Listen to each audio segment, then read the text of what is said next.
Welcome, welcome, welcome. Thank you guys all for being here. Much appreciated. I do want to apologize in advance for the delay.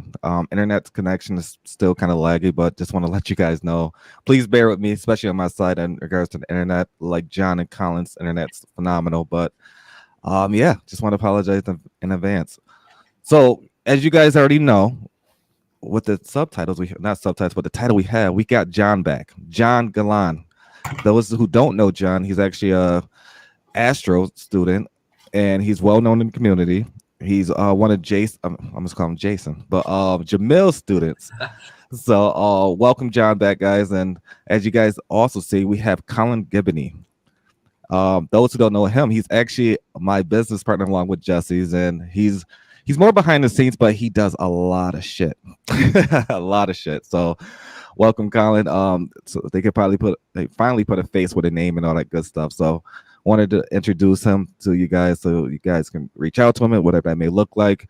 He's in charge of like all our fix and flipses or he manages it very well. He also he does a lot of the underwriting, so he does a lot of the very nitty gritty stuff that people don't like to touch. So, but yeah, welcome guys. Thank you for being here this week, and it's phenomenal that you guys were able to join us today. You don't see Jesse today, but Jesse's actually he's doing something in Alaska. He's working on one of our flips right now. He had to meet with a contractor, if I'm not mistaken. But yeah, so it's going to be us three today. Welcome, guys.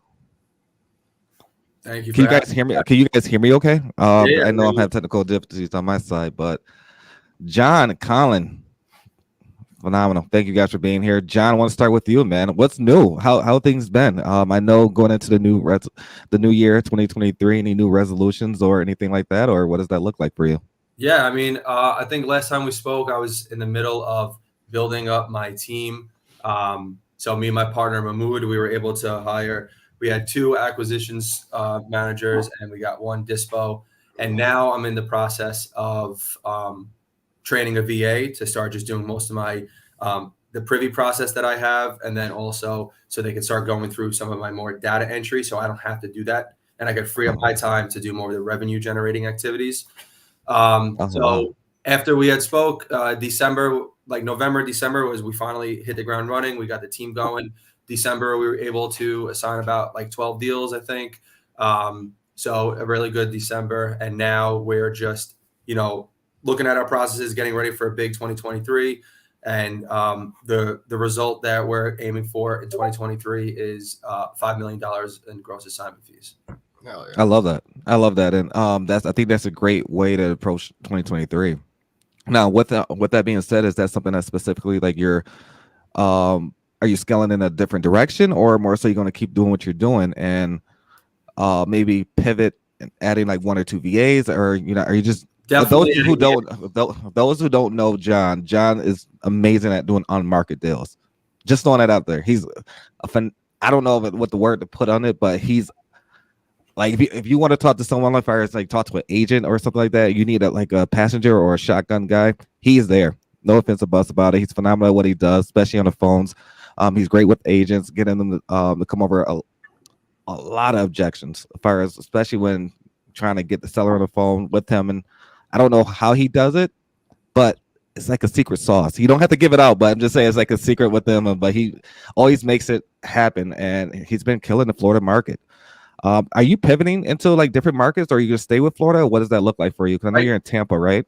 We're pretty much all Central Florida, so it's like anywhere from like all the way on the West Coast by like St. Petersburg area, so Pinellas County, all the way out to like Orlando, so Orange County. We go up to Ocala, a little bit in like Hernando and Pasco, and then all the way down to like like Sarasota, Northport, Port Charlotte, Inglewood, all over there. Okay. So we're all in Central Florida right now. Right now, the goal is to just focus in on Central Florida for the most part, until we're just pretty much selling almost all the deals in Florida, and then eventually start scaling out to other markets. But I'm not even thinking about other markets. I'm just staying hyper focused on one thing.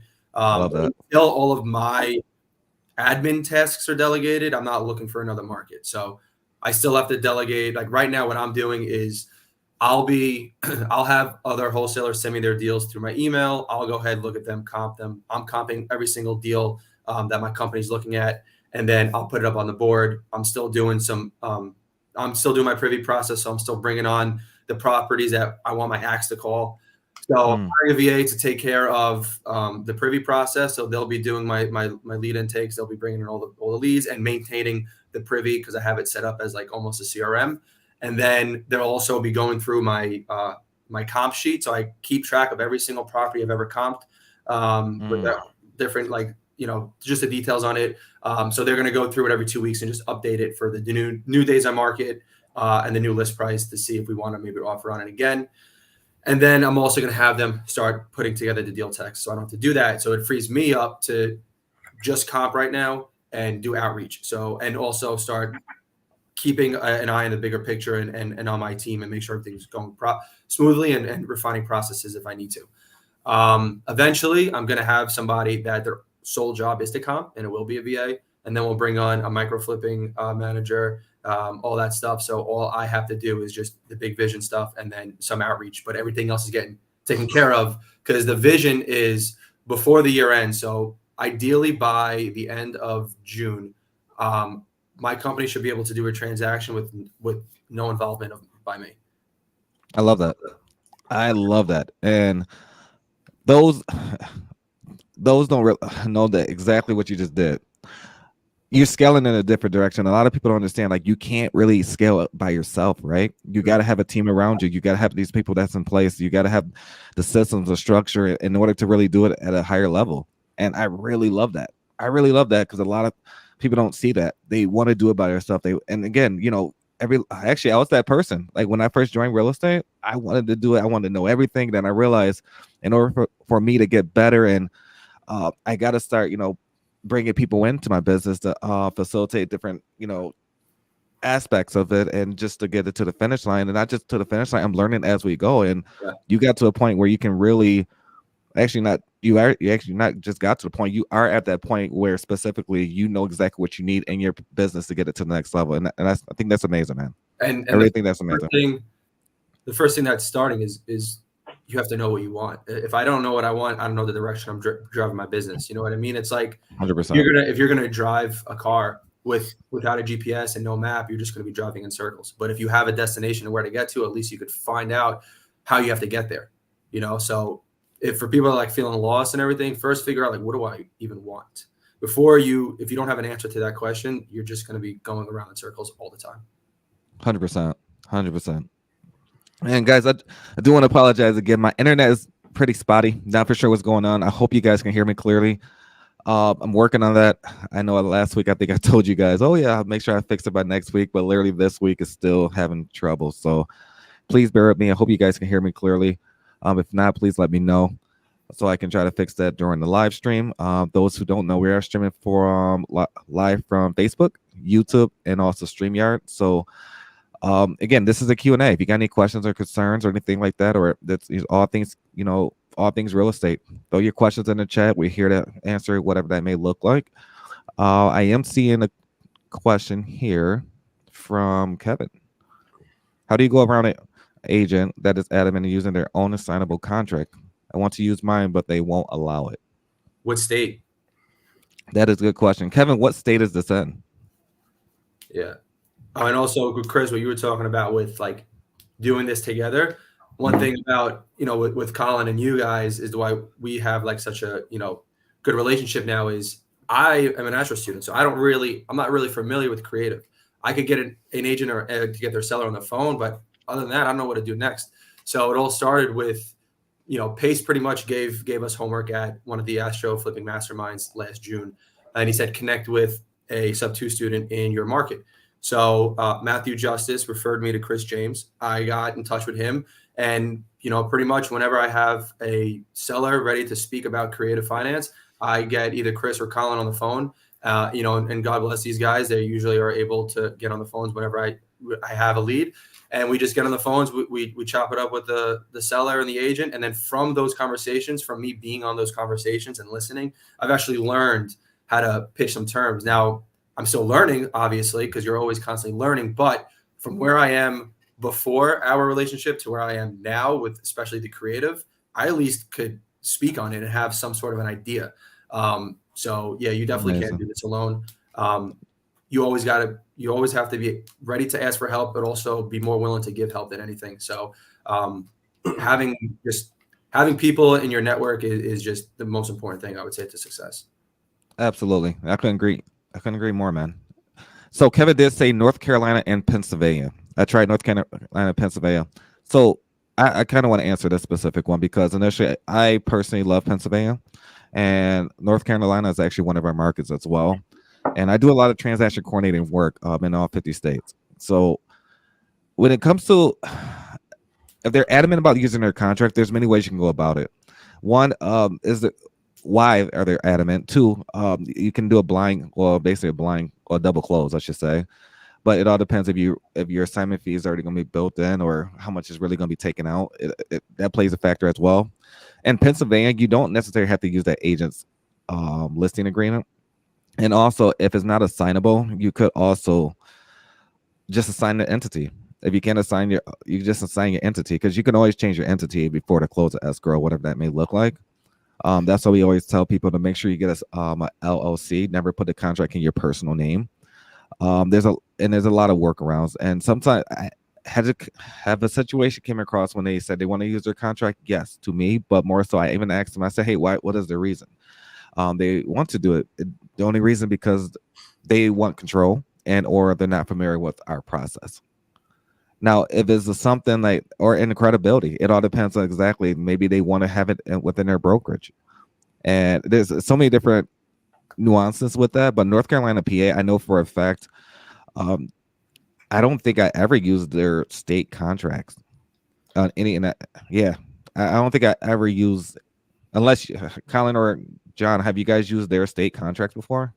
I've only done deals in Florida, and Okay, I always use a Florida realtor contract. But so that's why I asked with state because every state is different with assignability. Like Florida has, I think it's section 7. It says literally assignability, and there's 3 boxes to check. It's either correct. Yep, assignable and released, assignable and not released, and then not assignable. And if none of them are checked, then it's not assignable.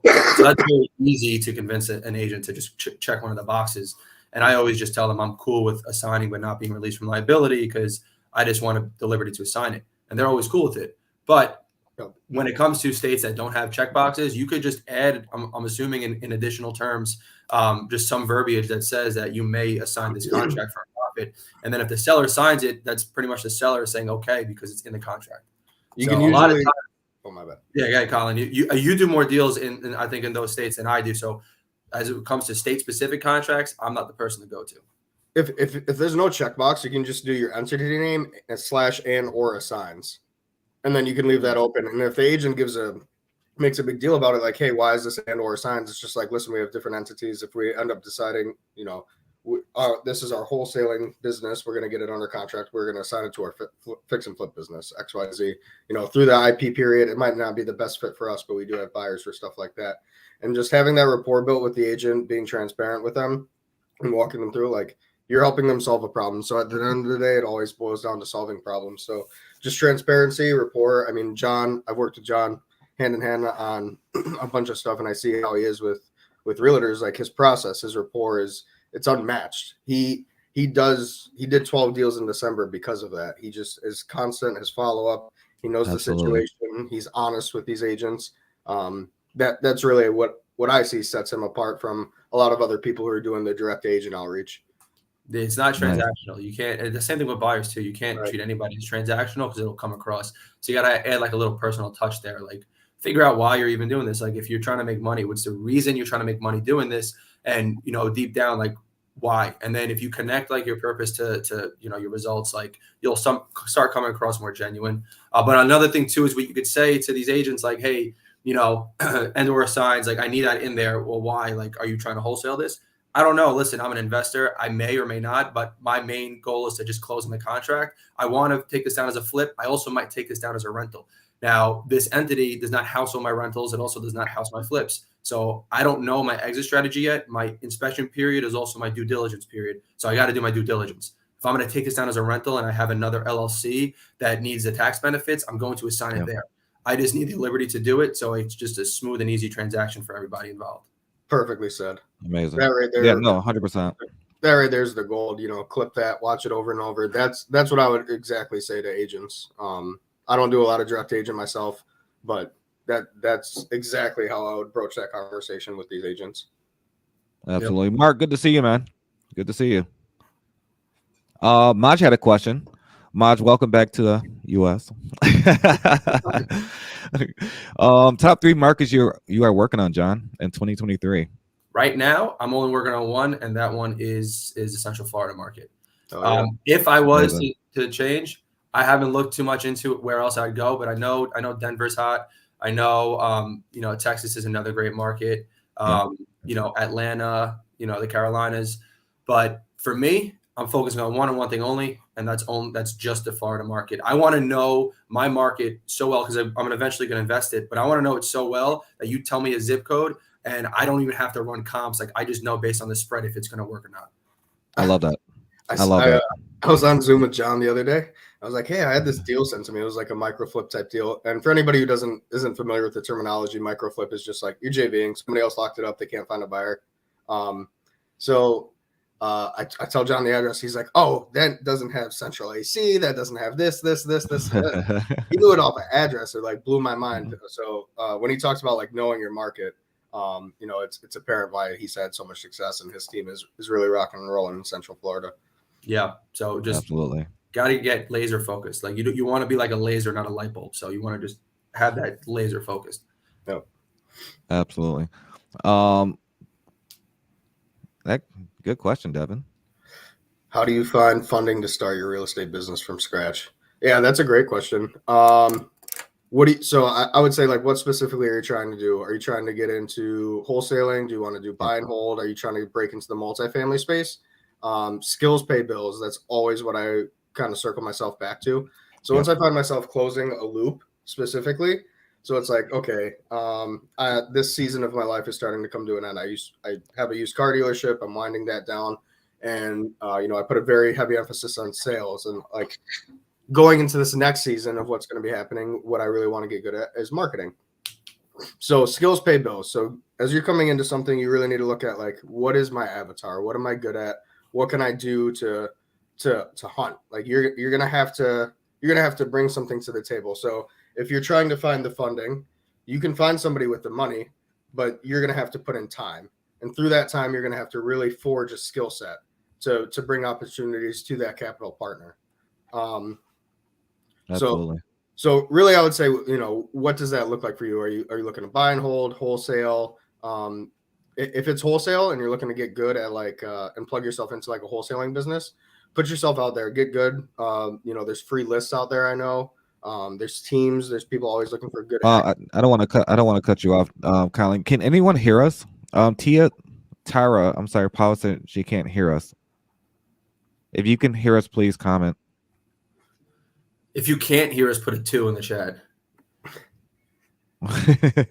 Okay, Facebook user, whoever Facebook user, just say yes, please make give StreamYard access to see your name and all that good stuff. Freddie just said yes. Carlin says yes. Okay, good. Tyler, I'm not for sure. You may have to go in and out. I know my internet's laggy, but as long as you guys can hear the voice, I guess that's okay. Yeah. Everybody looks like they could hear us right now. And it says Devin Gibson. He said wholesale and gator lending to start. So I'm not sure. You can play connector. If you know somebody who's in need of lending and you know somebody who's got capital to lend, you could play connect matchmaker for a small fee. And then for wholesaling, I would say the best thing you could do is squat up with somebody who's already got an operation going on, learn that business, put stuff under contract in conjunction with them, get paid off a fee, work off of that commission from being on somebody else's team, and then learn the business, get really good at it, save up your money, and then you can get into pulling your own list and doing your own marketing once you kind of have that process and everything sussed out. That's what I would do starting out with no money. No, that makes perfect sense. Then, to answer your question, Renita, yes, we are live. This is live. We're live through Facebook, StreamYard, and YouTube. So, we are currently live. This is exactly what time is it, guys? 1:59 Eastern Standard Time PM. So yeah, thanks for answering that, Colin. Or you can go direct agent. if you got a lot of time, do what John did. I mean, you don't have to go after the off-market stuff. The elephant challenge is going on. There's a heavy emphasis on 5 offers a day. And John can talk about that. You pay your cell phone bill, you got a cell phone, you can look at really Zillow and just start hammering the phone. That's very true. I started with pretty much no money besides like software costs and stuff like that. I mean, I didn't invest in buying like this whole big database or anything like that. Like everything I've done, it's all free marketing right now. I don't count like the cost of my software. I mean, I even started with free like Podio. Like I personally didn't like it because it's just disorganized to me. So I paid a little extra for my CRM, but other than that, like that's all I really paid for. Everything else was just going to, I just use Privy. I pretty much just use Privy in my CRM. That's really it. Before I go into this next question, Facebook user, I'm not for sure who this is specifically, but it usually typically lasts about an hour, just about an hour, unless something a special occasion going on or anything like that. Should just last about an hour. But Lex, new Astro student here, one of Jamil's people, hyped to be part of the community. Can you share how you got started? What year? I think she was trying to say, what was your first deal and how did you take it down? John, how did you get into the industry? How did you become part of the? Go ahead. I was an accountant and I was doing taxes, and a lot of the wealthy clients I noticed were in real estate. So I just started going down the rabbit hole and researching real estate. And then one thing led to another, listened to podcasts, consuming information, not taking action like most people in the beginning. Found Pace Morby on a podcast, Bigger Pockets, started going down his rabbit hole, joined his free Facebook group, which I'm sure this is streaming in. And then the day after, he posted the Astro Flipping Secret Agent Challenge 1.0 back in, I think it was like December of 21. Watched it. Jamil there. I never heard of Jamil. Got on a call with the Astro team, thinking I was joining a free sweepstakes to get flown out to Arizona to meet Jamil Pace. But turns out they were asking me if I wanted to join the Astro program. Something just felt like that my gut was telling me, like, you need to join this. You need to do this. So I was like, you know what? Let me just take this leap of faith. So I joined it, got into Astro, started taking action on January 24th. It was the first time I ever called somebody. Was doing that in tandem with a busy season as a CPA. So I was working from 4 a.m. till like 10 at night every day, almost 7 days a week. Got my first deal done on April 14th. I said I wanted to get a deal done before tax season ended. Got my first deal done April 14th. How did I take it down? It was a micro flip. Another Astro student I built a relationship with had a deal in California. I asked her if she's cool with me to send it out to other people because I don't have buyers. She said, do what you got to do. And then 2 days later, I found another Astro student that had buyers in that area. And then they got the buyer and we got it signed. And that's how I got my first deal done. Hell yeah. Love it. It's amazing, man. I got into real estate. I was forced, so I had no equity in my house, leaving the army, had to move. Very rudimentary. Google search, how do I rent my house out? Found Bigger Pockets, rented my house out, figured that all out. I was like, man, this is super powerful. I think I was married at the time. We were netting like $342 a month after all expenses. I was like, man, if I did this 10 times, I could, replace my income. So fast forward, a bunch of stuff went down. I up to New York, sold the rental off, sold the primary house I had up here. COVID hit. I was in college and I was bartending. And then, so COVID hits, shuts the bar down. I'm at my buddy's. I'm staying with a buddy and just kind of like working out, trying to figure out what we're going to do next. Federal government's giving us more money than we had ever gotten in our lives. We're like, why don't we do something with this? Had an opportunity to buy a used car dealership. Looked at it, didn't work out. Long story short, ended up starting our own in a location that we liked. Got that up and running. That was awesome in 2020.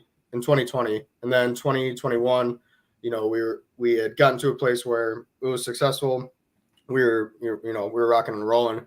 And I applied for a mortgage. I was like, yeah, it's time to get back on my feet. Get my own place. So I applied for a mortgage. Yada yada yada. Submitted all the documents. Went through that whole process. And one day, the loan officer calls me. He's like, hey, your business needs to be seasoned by at least like 2 years. So unfortunately, we're gonna have to deny you.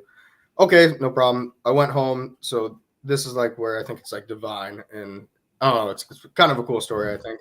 I go home, I cook myself dinner, I turn on YouTube, and I'm watching dinner, flipping through, turning on YouTube. First video is Pace Morby on Bigger Pockets, and video dropped the same day. It's like how to buy houses with no banks. I'm like, isn't this convenient? So I watch it, and I'm like, wow, this dude really knows something that I don't. I'd love to learn more. And so I joined the free creative group. Dropped a post in the free creative group.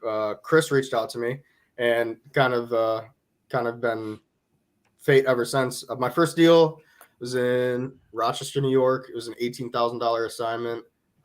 That actually came from working somebody else's leads. They had leads. They were like, hey, like, get after it. Just got after it, closed. Actually had another student find a buyer, and we all got paid on it. There was a big enough spread. It made so much sense. Yeah, so that's kind of how I got into it. I think that was the same podcast I saw. Yeah, 527, baby. I remember seeing it. It came out 9 hours ago, and I'm like, oh, dude, this is perfect. Yeah, dude. I think that was the same one. I think when Brandon Turner was like, yeah, I literally wrote the book on creative finance, and that's the caption why I even stayed listening to it, because I almost didn't listen to it. Yeah, that's why. Chris, did you listen to that same podcast too, and that's why you got started in real estate?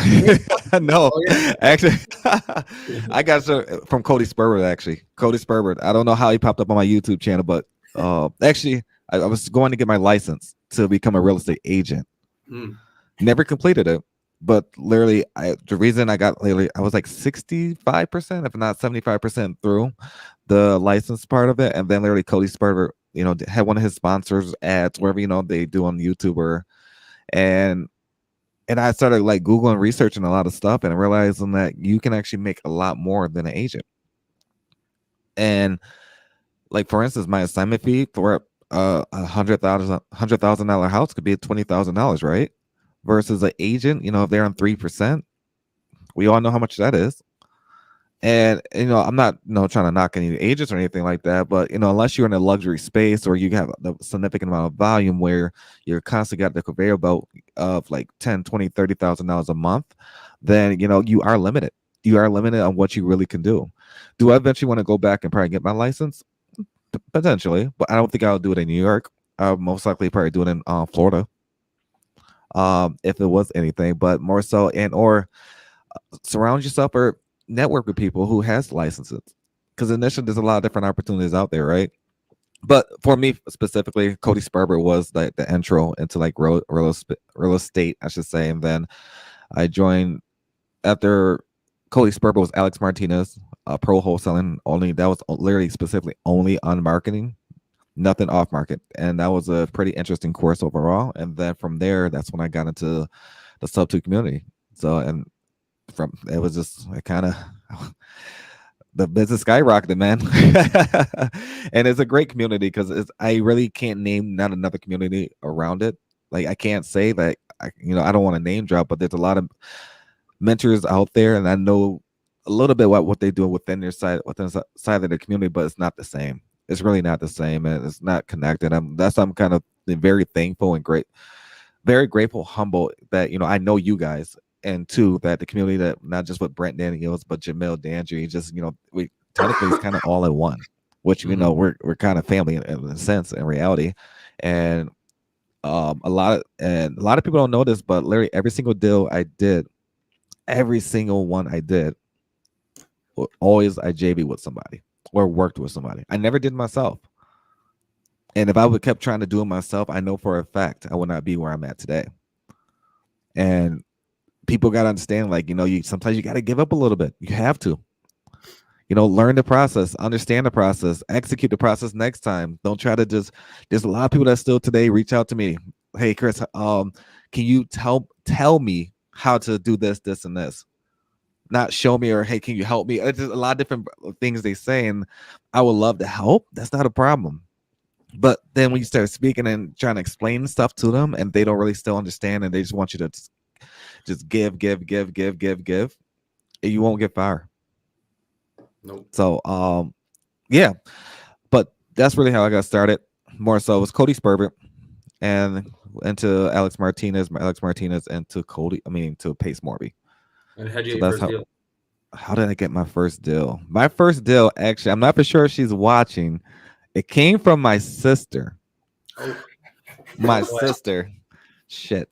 It's about to get real right now. Like, she didn't know at the time I was wholesaling her house. That is so funny. Bro. But literally, my sister, I told her I was going to start my own business into real estate. She took a chance on me. I'm trying. I want to get the exact wording right that she stated. I knew she was looking to move, right? Mhm. And this is like the beginning phases in the Cody Sperber mentorship, where I'm just going through the modules. I'm going through all these different things, how to build a business, how to do this, and this. And literally, I reached out to my sister, and I don't know how the topic came up, but she stated that, she's looking to move, like she's looking for a new place and all this other stuff. And I knew she had her house either paid off or almost paid off or something like that. So I said, hey, what are you going to do with your house? And then she said, I'm probably going to sell it, or get an agent, whatever that looked like. And I said, oh, well, why would you let me buy it? Now at that time, she know Chris can't afford this. like well, Chris can't do nothing with my house. What is he talking about? Well, I just know my sister so well, and we're jokesters, we're sarcastic individuals, but and she quote unquote stated, she said, where's the money coming from? And at that time, I wasn't a good negotiator. I wasn't good at, communication or anything like that. I wasn't good at anything related to real estate. She was technically my first client or a potential client at that time. So in my head, I had to sell my ass off.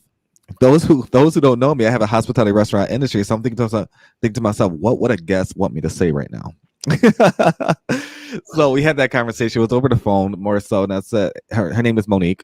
And I said, hey, Monique, I said, how much do you want for your house? And I'm doing like all the things. I'm like, at this time, I'm literally looking at a paper, reading stuff. Ask the seller this, ask the seller that. And I'm literally going down the list. I'm using a script. For me, and I'm telling everyone now, no use scripts, just be yourself. but literally at that time, I was literally reading the script. How much? I literally said, hey, Monique, how much do you want for your house? And then she reversed it on me. How much can you give me? I'm like, shit, here we go. This is really happening right now. So I'm going down this rabbit hole, and then I'm going down to the next question. I'm like, okay, I'm pausing, I'm trying to find out. Let me find an objective. So I was in that phase, and literally got to a point where I know that I guess it just made a long story long, but it got to a point where my sister was really my first client. She took a chance on me. Even with the paperwork and stuff, I gave her a number that makes sense on the wholesaling aspect formula. ARV, minus 70% at the time, minus rehab, minus your fee and all that good stuff. And it worked out. And initially that led me to my $8,500 check. My first check ever. And it was surreal because initially it's good.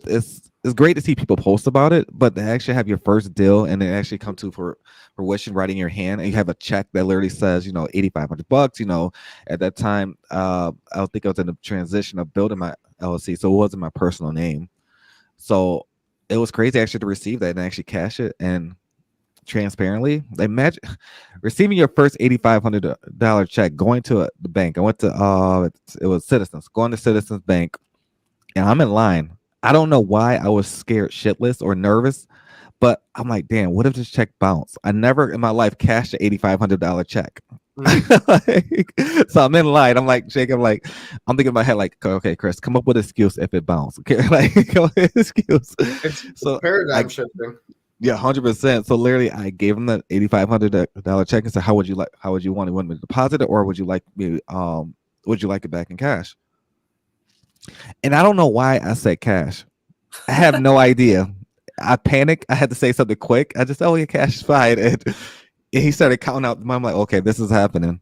And then, like, I'm thinking to myself, there's a long line. I'm in the middle of like lunch hour.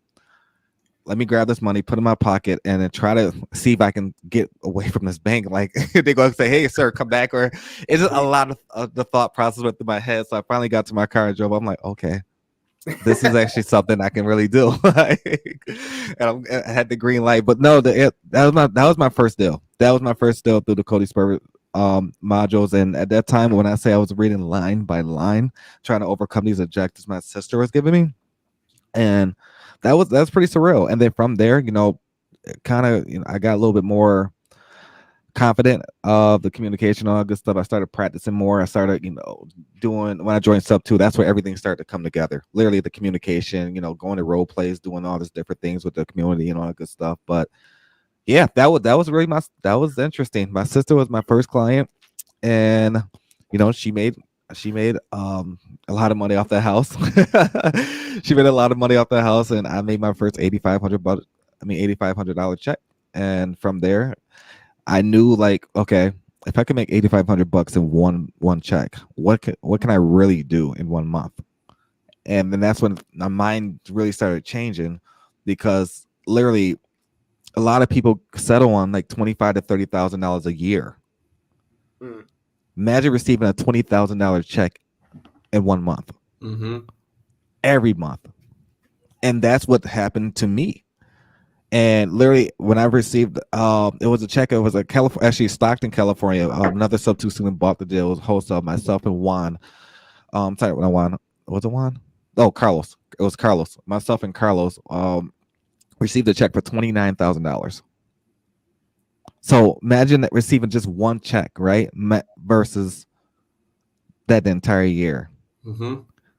It's a game changer. So once I received that $8,500 check, and I'm thinking, okay, this is normal. And then once you start receiving different kind of checks, 10,000, 15,000, 20,000, so on and so on, and people are receiving like $50,000 checks on a monthly basis, it becomes a new norm. Yep. And it changes your mindset. Can you really handle this type of money? Can you really understand exactly are you going to blow it away? Are you going to go do this? Are you going to just splurge? What are you really going to do with that money? You're going to reinvest it. So it's a lot of different things that sometimes I'm a true believer that God puts you in positions that you can handle, right? He will never put you in a position that you can't handle. It's the reason you're going through that situation. You got to learn from it. People understand, like, oh, why I'm not rich, or why I can't hit the lotto, or why I can't do that, because maybe you can't handle this type of money right now. Maybe you got some development to do. It's just a lot of different parts of people don't understand that you can't just wake up one day and just say, okay, I deserve this. Why is this person? What? You can't do that. Yeah, and I'm a firm believer that timing is everything. And I think it was just my time at the time. Like, did I expect to receive $8,500? No, I was winging the hell out of this entire transaction. My sister called me and said, hey, what's going on with the attorney? Shit, I don't know. In my head, I was like, but I just, I played off. I said, hey, let me reach out to the attorney and talk to Mike and see what the updated status.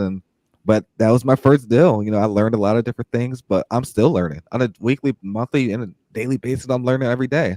And that's been 2.5 years, almost 3 years now. And I'm still learning. I'm a totally different person. 100%. My mindset shifted, and I don't even know where to start, man. But I'm truly blessed to where I'm at today. I'm very thankful, I should say. I can't complain. Of course, we're gonna have our obstacles that we personally go through, whatever that may look like. But you really got to be thankful for what you really have. And obstacles are a beautiful thing because they help you grow. Yeah, 100%. Yes, 100%. That there's a lot of gems in there. Yeah, those paradigm shifts are so huge, and I'm a firm believer of your external world is a reflection of your internal world. Yes. So shifting that paradigm, you can do these things. People in the chat, if you haven't done your first deal, like this is attainable. You can do this. There's somebody in here in the chat. I don't know if they're still here. Mike had like a $90,000 month this month. He's like 21 years old, 22 years old. Like, that's unfathomable money. Like, but he's one of the most consistent people I know. Just beast. 100%. Beast. And just put a heavy emphasis on the consistency and your beliefs. I mean, skills, habits, and beliefs. You put an emphasis on those things, you're really going to change your world. You gotta skill up. Skills pay bills. Your habits. So, like, what are you doing every day consistently? And then your beliefs. Like, do you really even believe you could make $100K in a month? If you don't believe it, you're not going to do it. It's doable for everybody out there. Yeah, and you got to believe it, like when you say your first name. Like, you got to believe like it's a fact. 100%. Not that, like, oh, I believe it 90%, 95%. Like, no, you got to believe it as much as you believe. Like, when I say my name is John Galan, I believe that because it's true. It's a fact. You know what I mean? If I say my name's Chris James, like I don't believe that because that's not my name. But if I say I'm John Galan, that's true. If I say I'm going to make $5 million this year, I believe that wholeheartedly. So it's like you gotta, if you don't believe it and you just like there's a little bit of doubt, that little bit of doubt is gonna probably what's gonna prevail. So you gotta eliminate that doubt. And how do you do that? Is by working on yourself consistently every single day. You gotta have, you know, some sort of a routine in the morning to get yourself ready for the day. You don't just wake up into today's problems. You have to constantly work on the inside because like Colin just said, your external is a result of your internal. If your internal is just full of doubt and fears, your external is going to be full of doubt and fears. You know, you could have two people live in the same city. One person says everybody's so mean and everybody's like nasty. And guess what? It's true. Everybody's mean and nasty. But that same another person in the same city says everybody's so nice and lovely and welcoming. Well, guess what? Everybody's so nice. Well, that's because of the internal and the external's reflection of it. So before you guys even like another thing too is like you have to have like specialized knowledge, right? Like I don't want to know everything about everything. Like when I get into multifamily, I'm gonna work with somebody that knows how to underwrite. I'm not gonna go ahead and take on the task of learning how to underwrite when I already know how to scale businesses and you know, delegate tasks and all that stuff. Like I have specialized knowledge, so does somebody else. Like Henry Ford didn't build that conglomerate of a company he did because he knew every process of building a car. He hired the right people that knew the how to build a car. So that's what it is. You don't have to know everything about everything. You just have to know what you want and pretty much where you're weak at and who could help you, not how can you do it. So it's always the who, not the how. So that's why you always have to constantly be networking with people and just, you know, gaining proximity to the people that are just going to already achieve what you have achieved, and they'll help you get it. Couldn't agree more. Could not agree more. Invested with Emily. So do I find a buyer first or deal first? Well, with I love like this question. With a community like this, find a deal first because we'll all help That is so true. So when I first started, I'm just going to throw it out there. Cody Sperber, you know, he's a great guy. He's a great mentor and all that good stuff. His biggest thing was, which I was a firm believer at that time. He said, literally specifically, if you got the deal and the numbers make sense, the buyers will come. And then joining other mentorships, which made sense as well. Pace, you know, I love the guy. He's a great mentor, and he's 100% right. If you build your buyer's base and know exactly what they want, you can confidently go into a conversation with the agent or seller, know exactly where that number needs to be at. If the buyer tells you I need this at 160, including your assignment fee, you know you need to probably get that under contract for 150, 140, or whatever, how much you want to make. Versus you're doing the opposite. If in your mind you're doing your wholesale formula, you think it needs to be at 180, in reality it should be at 160. Then you want to avoid the back and forth like with the seller, like and renegotiate. Right? We all hate to do that. Have we all done it before? 100%. But if you have a buyer that's telling you a specific number where it needs to be at, it makes life a lot easier. And one, you can just once to get on a contract, get the assignment in place, you just move on to the next one instead of trying to find a buyer. Yeah. And so I do agree with both methods. But one thing I do now versus back then, I have the buyers either number. I either have the buyer's number and or specifically make sure that the numbers are very conservative. And one thing I love, one of my business partners is extremely conservative, so I don't have to worry about that. So when he underwrites the numbers and he gives you a buy price of what the number need to be at, then I know for a fact it will work out. Yeah. So what are your guys' opinions about that? Should you find a deal first or should you find a buyer first? So one thing I think a lot of people not underestimate but forget about is you first have to know what a deal is to even be able to decide to have a deal or a buyer first. Yes. If you don't know what a deal is, then you don't have, do I get a buyer first? It's do I get a buyer first or do I get a house first? You don't know if that's a deal yet, so you can't call it a deal. So if you don't know how to analyze a deal first and know what a deal is, then this question's irrelevant because you'll just keep sending, you could have all the buyers in the world, but if you don't know how to find deals, then you don't have deals. And if people send you properties for deals, if you don't know how to analyze them and your ARVs are all out of whack, you still don't have deals. So first thing you have to do is know what a deal is, know how to underwrite, know how to analyze. Because like when you're wholesaling first, you're going to be by yourself in the beginning. Like, yeah, you could collaborate with other people, but in the beginning, you're going to be by yourself. So you have to understand what makes a deal. How do I value a deal? How do I underwrite? Is my ARVs good? How do I get ARV? Because everything else stems from that. Yep. So if you have bad Absolutely. ARVs, if you start sending buyers like, oh, they tell you what you want, but your ARVs are horrible, those buyers are going to fall off. And if you start trying to lock up deals, you'll get them, but you won't sell them because your ARVs are off. So before you decide, do I find a buyer or a deal first? Find out, do I know what a deal is? Then ask yourself that question. Because if you don't know what a deal is, find out how to find out what a deal is, and then go ahead and move on. And how can you find out what a deal is? You talk to other people in your market. If you have a good relationship with buyers, then yeah, you could discuss with them, what is a deal to them. If you're in a community like this, discuss with people like come onto the calls, or discuss with other wholesalers in your market that are doing a lot and know what a deal is, can help you. Look up Jamil on YouTube. He tells you how to break down a deal, how to analyze ARV and all that stuff. Talk to appraisers in the market. How are they running their numbers? Because every market's different. So you understand how to follow that set rules. And now it's just fitting those in the puzzle pieces. So I would say figure out what a deal is first. Then after that, personally, what I think if you have a community like this, I would connect with some wholesalers, both AC and Dispo. So both of them, because then you could always have deals out. I personally did not find buyers first. I found deals first. First, I found out how to analyze a deal. Then I found deals. And since they were deals, I was able to find buyers. But it is really good. You'll feel more confident when you actually have buyers in your pocket. So to be honest with you, I would say find out how to analyze a deal first. And then after that, you can't go wrong with either way. I love that. I really love that. That's where I was going to go with it too. Knowing that you have a deal, reaching out to buyers is that much easier because it makes a lot of sense. And then the second sentiment I would put on is like John said, put a heavy emphasis on your network. Talk to other people who are in your space. If you know you're going to be marketing in a specific area and that's the area is local to you, we'll just assume for a second, connect with other wholesalers in that market that are active, that are doing deals. So if you lock something up and it's a good price, you can bring it to them. That's exactly how I did my first deal. Mm-hmm. I had something locked up. I knew where it needed to be at. I didn't have a buyer though. So reached out I think we got a buy price within 20 minutes of reaching out. It was pretty insane. So reached out to another wholesaler. He came back with a buy price. It was like, shit, there's a good spread on this thing. Set up the inspection, met the seller and it was a hedge fund who bought it. Met the seller and the hedge fund inspector over there and walked through and made it happen. I see Investing with Emily commented again because I call a buyer and they call me when you get a deal.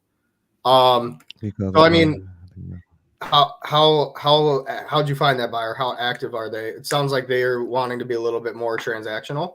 And so when you reach out to buyers and you're building your buyers list, you just want to put a heavy emphasis on building a relationship. And so, I mean, what do you ask them? How it all depends also how's the conversation going? Because my partner, Mahmoud, for those of you who don't know, Mahmoud Isa, he's been on a couple of Jamil's challenges. He's really good at finding buyers, but he could call buyers when we have no deals in and build a relationship with them. And then we know what they want. And he goes, all right, cool, man. When we get something, we'll send that your way right away. So it's how are you handling the conversation with on the phone? I would recommend calling them. I wouldn't really recommend texting and everything because when you call, you get that more personal relationship, and you're able to just, And another thing with that question too is, I think a lot of that questions, I think that stemmed from before all this collaboration happened, because right now when you have this whole community, you have the sub-2 community, you have the Astro flipping community, you have TTP community, you know what I mean?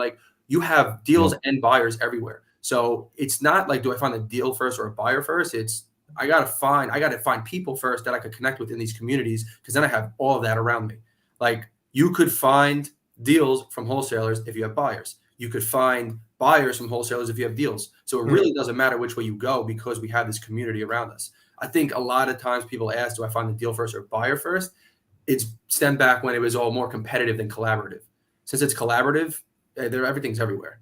Absolutely. And I'm glad you brought that up as far as the collaboration, because a lot of people have that mindset oh, he's my competitor. He's this and that. If they change that slightly, then I guarantee you'll go much further in life. And I just want to touch on this also, Investing with Emily. She looked on Discord. There seems to be a ton of deals and no one's selling anything. that's because it's probably not deals. The numbers don't make sense. It goes back to the first thing I said. Find out what a deal is, because if you don't, you're not going to sell it. Those are probably not deals. I wouldn't say deals. I would say those are just addresses. Yeah, 100%. I like that, actually. I like that. I like that.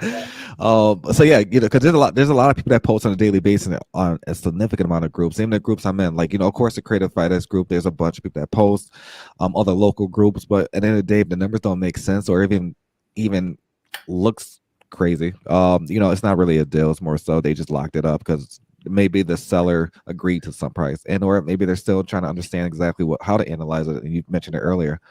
Really, step one, what's really a deal? Or analyzing a deal, because then you could use that term deal loosely because it's not a deal. Facebook user. I'm not understanding how Emily is getting all her questions answered, but we aren't. What's up with that? Well, Facebook user, we would like to communicate with you. However, can you grant StreamYard access to know whom we're talking to? So we'd love to answer your questions, but there's a lot of questions coming from different platforms, not just from Facebook. We also got YouTube, StreamYard, and our personal Facebook pages. So we see all comments from everywhere. Just we like this know whom we're speaking to. If there's a specific question you would like us to answer, can you drop it down again? We probably overlooked it, but we'd love to answer any questions that everyone has. Yeah, answering questions. Let's see. Carlin's a beast. Yeah, Carlin's amazing. Yeah, Carlin is amazing. Julie, good to see you. Julie is phenomenal, guys. If you don't know Julie, you're not connected with Julie. She's an amazing leader in the community, sub-2 community. She's all around. Like, she literally loves to do everything. she loves it. Julie says, do you dispo creative seller finance deals or cash only? I think that's a question. I can answer that question, but you want to answer that question, Colin? Yeah. We absolutely dispo creative and seller finance deals. Buy them too. Shit. Yeah. So we might be your buyer depending on the returns. We have kind of metrics that we look at. We're a little bit more picky when we buy, to be quite honest with you guys. But that's for good reason, and there's kind of a plan and a process in place for us. But if the returns don't make sense for us, we'd be happy to help you find an end buyer for that. Cash deals as well. Again, depending on the market, we might be your cash buyer as well. And then John, I'll let you answer that as well.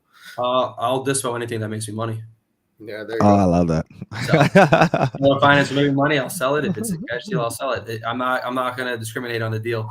Right now, I'm not buying, but eventually I will be a buyer for creative deals. But for right now, again, focus on one thing, which is just scaling this wholesaling operation. So right now, I'm dispoing everything that comes across my plate. If it makes sense, of course. I'm not going to send it to a buyer if I know it's not a deal. Absolutely. Davis. Am I making cash offers daily to on-market properties in Tampa? I am.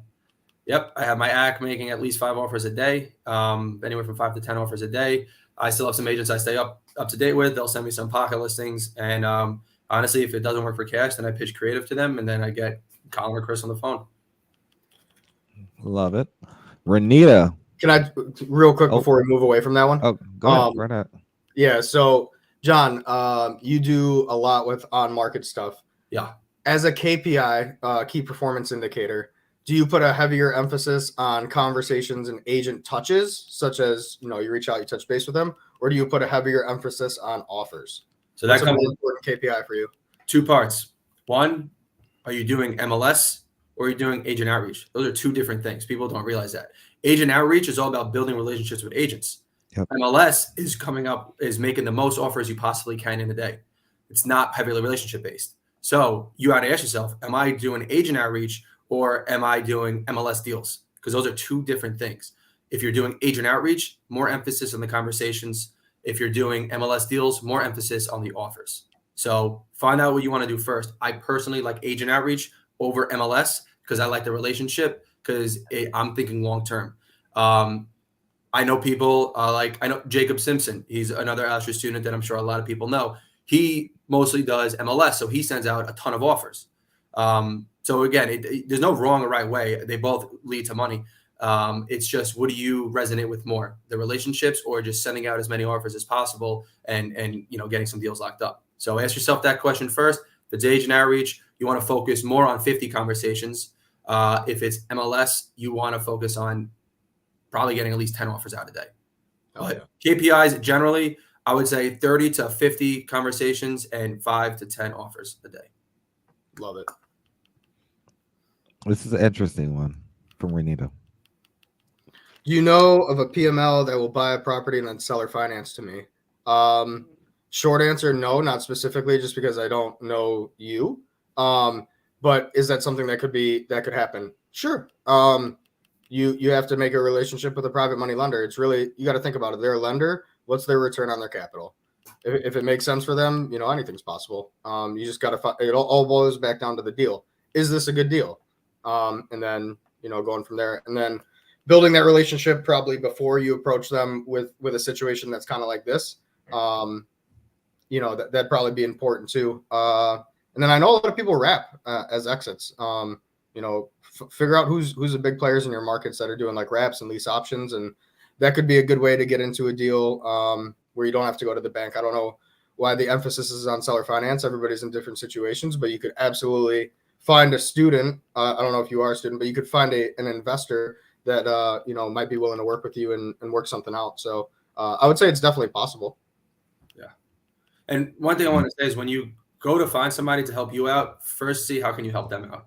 Because you don't always come right away with, hey, can you help me with this? Like, no. Help them with something, and then you could ask, because it's the law of reciprocity. You know what I mean? If you help somebody with something, they're going to want to help you back naturally. But if you're always constantly taking, it's draining. It drains energy. So always look and say, hey, I want this person to help me first. How can I help them? Absolutely. Facebook user. How do I think you're trying to say, how do I find a buyer? Do I need to act as a buyer to sell that? I'm trying to get their house under contract. I think what you're trying to say is more so, how do you position yourself when you're talking to these sellers? That's a good question. The way I approach this specific one is more so, be yourself. Let them know specifically, hey, actually, I'm not the buyer, but I may have an interested party at whatever you want to say. More so, you can always position yourself like, hey, I potentially may not be buying your house. I may assign it to another investor who's in the market, or specifically say, hey, I may have a client who can actually buy your property. I'm not acting as a real estate agent more so, but I am interested in helping you get this to the finish line. There's so many different ways you could frame it depending on whom you're talking to. There's actually very savvy investors out there who actually are trying to sell their house, and they understand wholesaling, and as long as they get their house sold and the price they're looking for, they're okay with it. The biggest thing I would say to position yourself as is a problem solver. How can you solve their problem? Because if you're just talking to them and you're trying to fit a round peg in a square hole, it's never going to work out. There's in the beginning, I mean, I'm sure we can all speak to this. You try to force stuff, and you find yourself doing that more and more and more. And as you grow over time, it's just like, okay, like I know there's a problem here that I can solve, or there's not really a problem here. I pick one of Pace's favorite lines. It's like, I might not be your buyer. I might not be the best fit for you. You might be better off listing with an agent. And it's being okay with that. Like having that, the law of detachment, like I'm detached from the end result. But since I'm here with you on the phone now, let's talk about things. Let's see if I can be the solution to your problem, and I can help you get to that next step in your life. Yep. You got to think about it. It's kind of a delicate situation. These are usually people's most their biggest possession, I guess I'll say, is their home, their house. Some people they inherit the house. They don't care much about it. It just kind of all situation dependent. But going into it and looking at a lens like, what problem can I solve? That's going to change everything. If you look at things through that lens, I would say put a heavy emphasis on that, and you're going to be golden talking to whoever in whatever situation. Just skills, habits, and beliefs. Have the skill set to identify what that problem is and figure it out. Yeah. And the more reps you do, the more experience you'll get, and the better you'll get at solving problems. Period. 100%. I think that's well said. Definitely well said. Julie, we do too. I'd rather buy 100% of the deals creatively. Julie, Julie's a sweet lady, guys. this is a perfect example where you got to build relationships more so. Like, I don't know if she would actually, yeah. Julie does lend, right? She does lend, but she's not going to lend to anyone. You got to get to know people. You got to get to understand, what she really wants. What I mean, and what she like her return. Because every lender is totally different. Like if you call me and ask me, "Hey, Chris, can I borrow $40,000?" I need to know X, Y, and Z, how I'm getting this back, what the return is, and all that. It's a lot of different moving parts. My return may be different from Colin's. My return may be different from Julie's. My return may be different from John's. It just you got to really build that connection, that relationship. Joe just calls somebody out the blue. You never have a single conversation with it. Just say, "Hey, let me borrow this," or "Let me borrow that." Yeah. Try to get to know them. Get to know them first. Understand exactly what they're looking for. See how you can provide value, and see what the next steps may be after that. But never just try to force yourself into such situations just because you're in a bind or a jam or whatever that may look like for you personally. Focus on the relationship. Absolutely. I don't like doing anything transactionally. Like No. even if a lender wants to be that way, it's not a good fit for me. Like goodwill compounds faster than money. Like I'd rather just build a relationship with you and have a good relationship than just hit you up whenever I need something or vice versa. Like absolutely. So we just got like a couple more questions. Then I know we're over time, but I do see a couple more in here. Let's see. Carlin, Chris, we submitted our offer for the seller finance we told you about. Oh, yes. So Carlin and I believe it's James. Please correct me if I'm wrong. I think it's James, yeah. It is James, okay. So they submitted a deal, an offer last night to an agent. I believe they're going to take this down in New Mexico, if I remember right. New Mexico, and potentially do this as an Airbnb. So just want to give you guys a little backstory on this one. So Carlin, they answer your specific question. It all depends on the deal. Like if we're doing seller finance, I'll use any contract. I will use a state specific contract. I don't think that'd be a problem more so. But when it comes to specifically like a subject to or anything like a wraparound mortgage, a novation, a deed, and like it's so many different contracts out there depending on the transaction. If it's any of those, then it's very important to use our contract because we have the right verbiages. Now, if you're just doing a seller finance one, then the contract you utilize is totally fine. Because every state, all 50 states have seller finance verbiages within that specific state.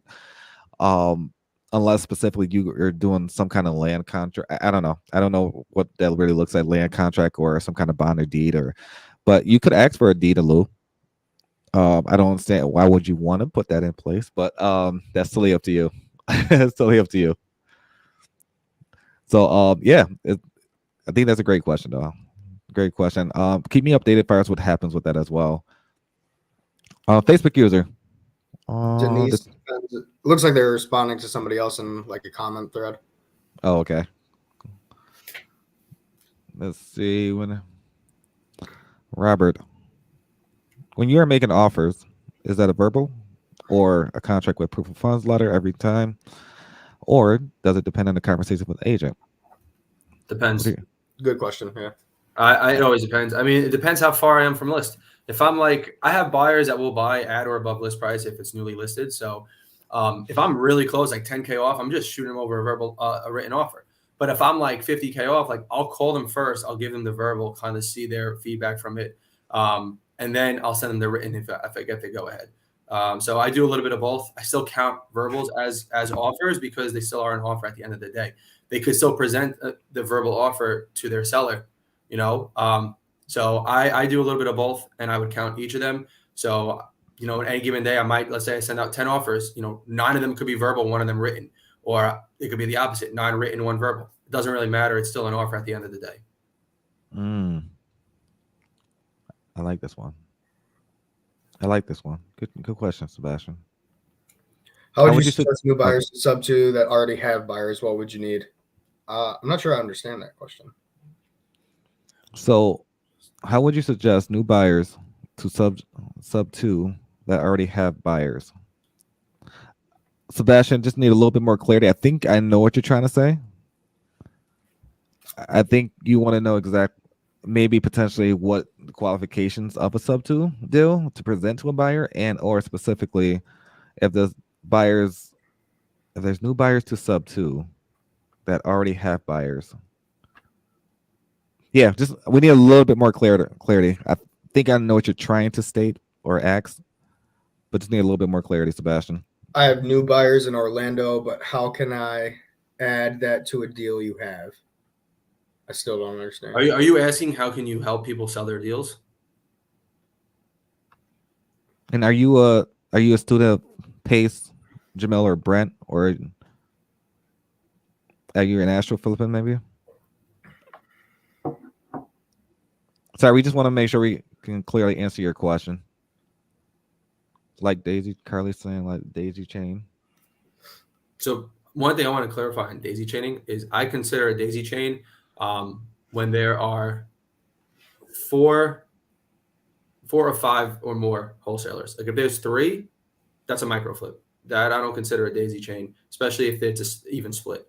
But once you add that 4th one, that's when it slowly starts to become close to a daisy chain. Absolutely. Honestly, if everybody's working together and it's like, let's just say there's 5 in there and it's just there, everybody agrees to split 5, or they add it up and it's a total of 30K. I don't look at that necessarily as a bad thing, because if the buyer's okay with buying it, cool. They get the deal. It still makes sense for them. If the seller's okay with that number, awesome. And now you just got 5 people paid that are now feeding their family. So absolutely. Billy.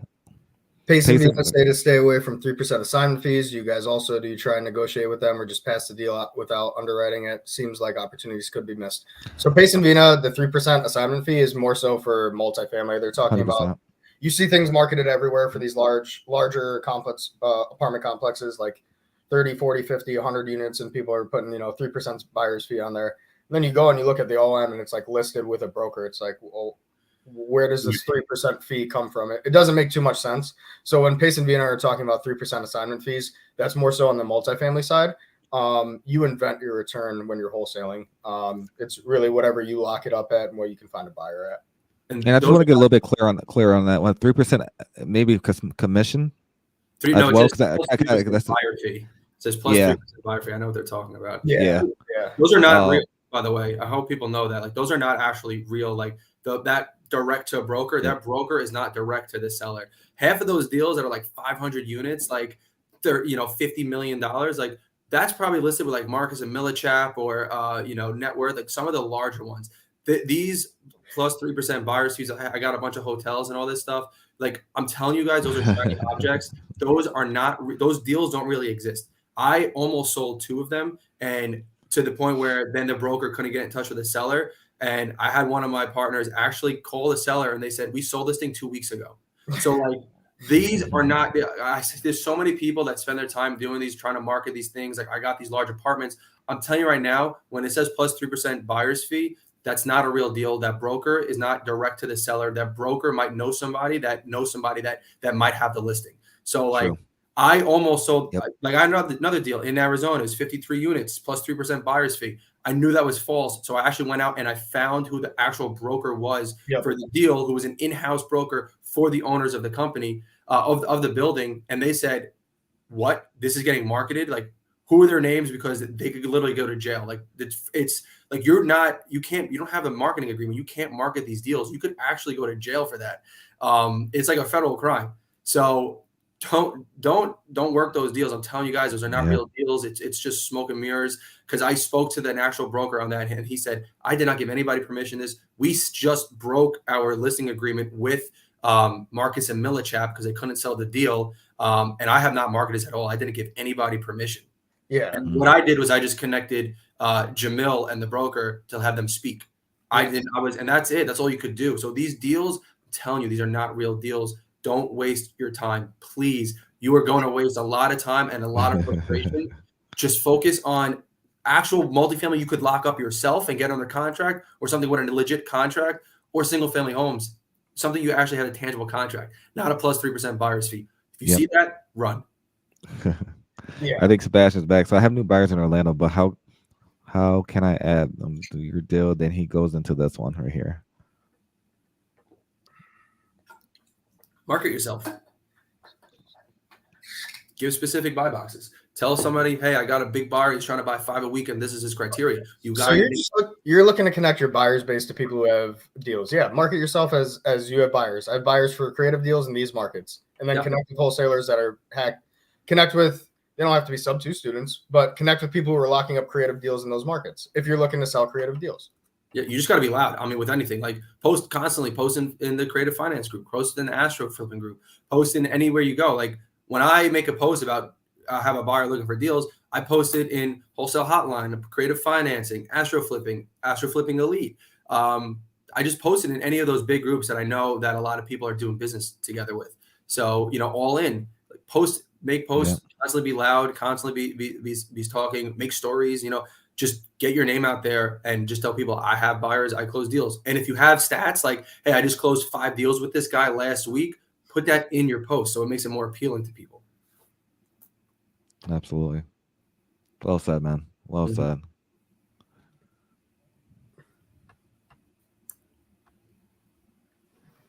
I think that's probably a prior conversation. Yeah. But yeah, guys.